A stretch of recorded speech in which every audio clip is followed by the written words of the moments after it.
Back in 1959, a Norwegian chap named Lars Ringen developed a process known as rotational plastic moulding to make boat hulls, which he later went on to market under the name of Pioneer Boats.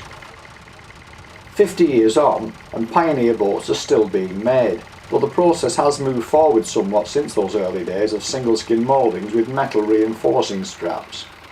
Now, thanks to improvements in the rotational moulding process, today's Pioneers are one-piece double hulls built to the highest standards, making them as seaworthy and as durable as any comparable GRP boat, but with a few additional interesting extra design features. This model is the Pioneer Multi 505, which in imperial measurements is a 16 foot 7 inch by 7 foot 8 inch cathedral style hull capable of taking engines up to 80 horsepower, though just as happy as shown here with 8 horsepower on the back for use as a self-drive fishing boat by Andy Jackson on Loch Sonart in Scotland.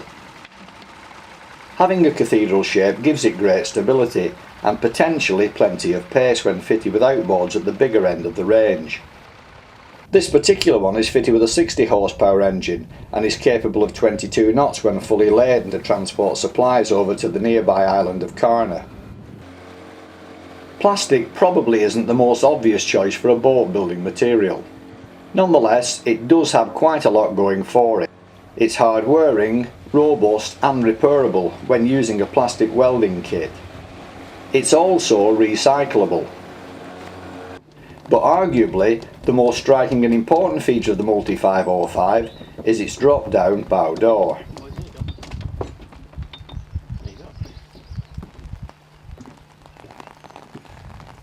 This is held in place by 2 securing pins and can be raised or lowered using a small winch, with potentially useful properties both on dry land and at sea.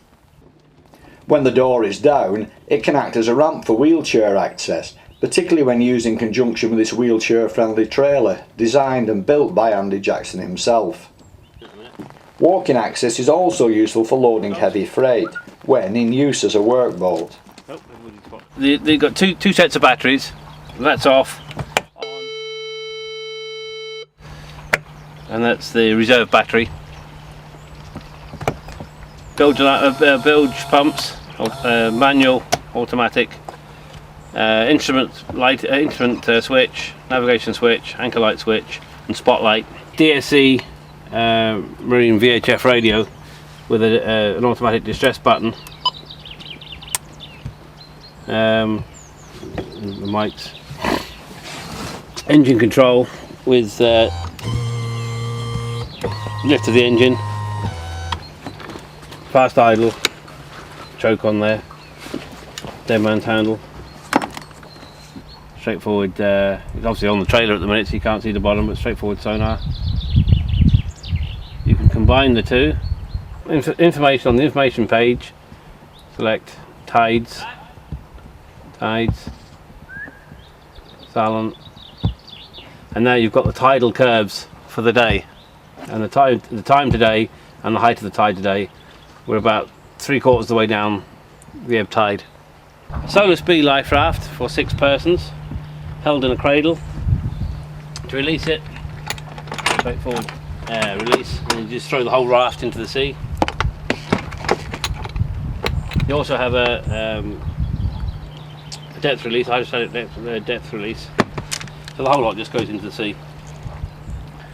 Okay, then we have the flare box, spare radio, first aid kit. It's actually called a grab bag. It's got everything in it you need to back up the life raft. And on top of the cradle, navigation lights and the GPS receiver and the antennae for the radio. Even at sea, the door can still be lowered safely because unless damaged, this boat is unsinkable. In the down position, the doorway can be used for access by divers or for dragging an in-water casualty back on board. And let's not forget that Loch Sonart is renowned for its monster common skate, which could also be boated and released via the bow door.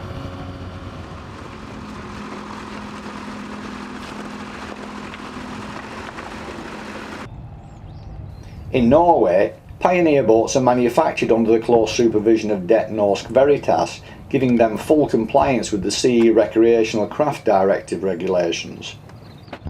And while the Multi 505 is particularly well suited to mooring or harbour based operations, it can also be trailed and beach launched using a factory modified Rapide road trailer like the one shown here.